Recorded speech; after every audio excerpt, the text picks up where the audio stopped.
Part of the accusations globally against the Nigerian church is that the Nigerian church is deeply religious, but you can't see it when you walk on the street.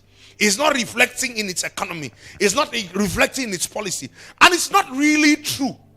I came to falsify that statement. I didn't come to support it. Do you understand? It's a falsehood. Let me tell you how that falsehood operates. Nigeria is damaged by a little few. Many of the things you find the masses doing on the streets are products of frustration and the fact that they have stopped believing. Listen to me. I don't know a patriotic set of people in the world like Nigerians. Nigerians love Nigeria. If you want to know how proud a Nigerian is concerning this nation, meet him outside the nation. It will not matter if you're Yoruba, Hausa, or Igbo. If he saw Nigeria, light came on in his eyes. Are you following me? If they say there is a match and the green jersey is playing, we are deeply patriotic people. We have just lived under a conspiracy of hell. A very few people have made it to the comforts of power. And I taught you in Habakkuk chapter 2 that Satan's strategy is that nobody ever ascends to that level until he drinks of their wine. Our knowledge as black people is so vast. Do you understand what I'm saying?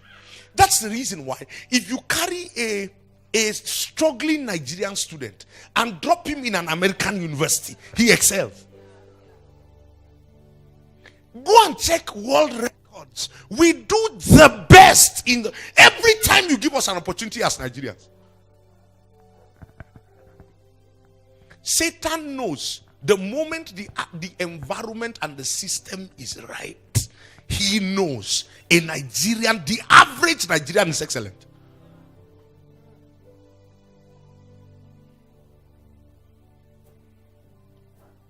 Do you understand me? I told you this story. Even in Africa, they know. One of our boys, Abu, jammed him. He had spent 6 years in engineering. He came to me, sir, and said to me, sir, these people, they want to make me believe I'm dull. I know I'm not.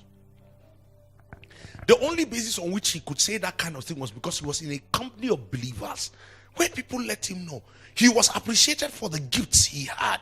I mean, when you heard him speak in the company of believers, you knew this was an excellent human being, first and foremost. Not to talk about the fact that he was a vibrant Christian. So he said he was leaving for a South African university. The guy got into South Africa to read computer science. By the time he was in 300 level, the school was paying him to do tutorials.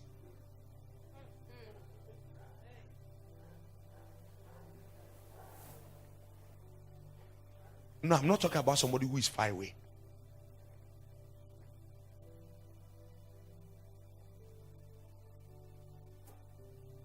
You know, in Nigeria, we are very vindictive people.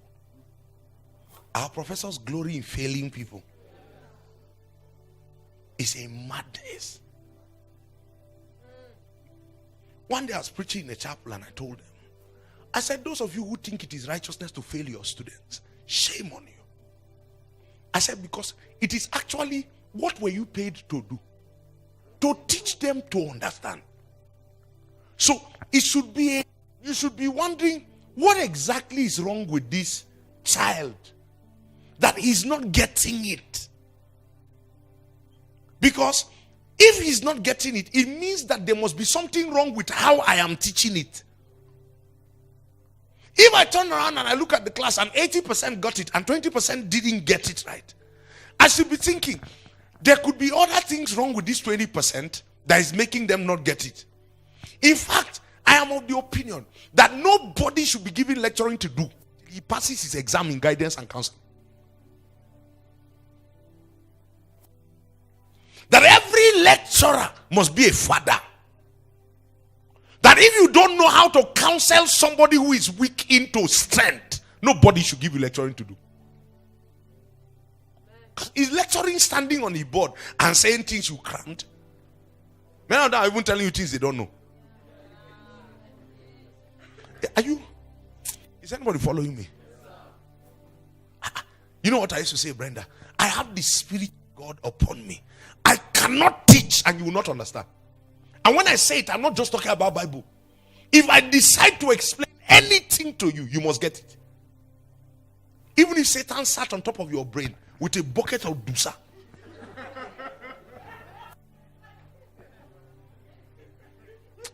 Am I talking to people?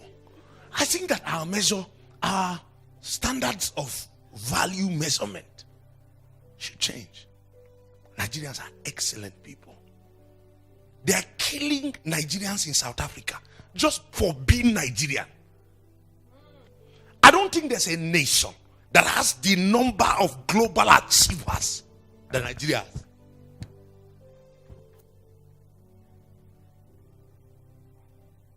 Then a small set of very small set, a really small subset. The same people who ruled us from the military junta.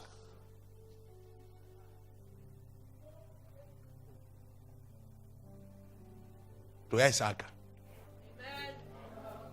Did anybody hear me? I say it's okay like that. You didn't hear me? A pastor sent me a chat 2 or 3 days ago. He said, God's emissary. You know, as pastors, we like big words. God's emissary. Are you beginning to delve into politics? That's somebody I've not heard from like 2 or 3 years. There was no good morning, good afternoon. He said, am I beginning to delve into politics? Because I'm stirring up men to say no. I told him, I said my priestly calling is higher than the highest office that politics can give in this nation. What's the highest office? No president. My priestly calling is higher than the presidency of the Federal Republic of Nigeria. Quote me anywhere.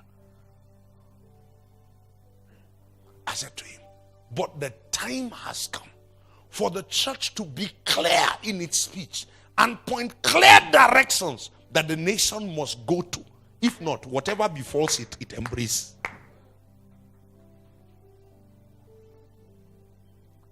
So I told him, I said, the moment the work is done, I will return to pastoring my church.